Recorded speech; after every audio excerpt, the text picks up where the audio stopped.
The Gweebarra River is one of the longest inland rivers in Ireland. Tidal waters coming in and out for 7 miles. After the fight with the Earls in 1611, the British Sergeant McHugh rules when they took over. They appointed John Brown to establish 2 ferries on the Gweebarra River. In 1786, the Marquess of Cunningham decided to establish a bridge in Donegal, and following that, Meeks, the Secretary of the District Board, proposed that there should be some formal crossing on the Gweebarra. First bridge over the Gweebarra was opened in 1896. The steel for the bridge had to be imported, and it came from Liverpool on a steamship called the Herbert, which was owned by Mr. Best. And the Herbert was the first steamship ever to sail up the Gweebarra River.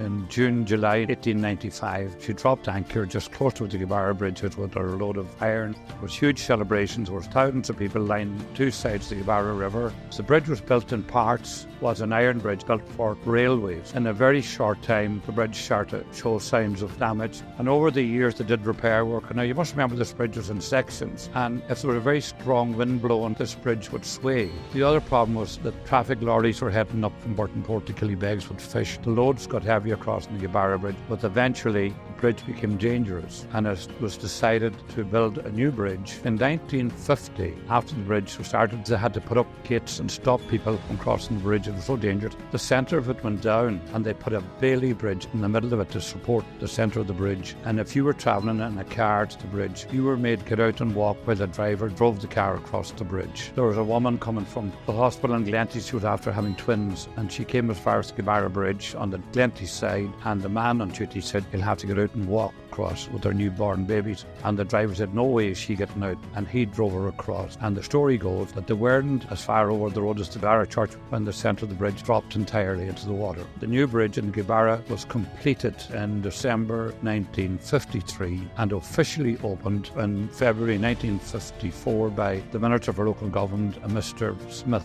to huge acclaim. It was one of the greatest bridges of its time, and in 1988, 50 years later, the bridge won an award for growing old gracefully because it fitted in with the surrounding images so much, shine and scale of the Gweebarra Bridge.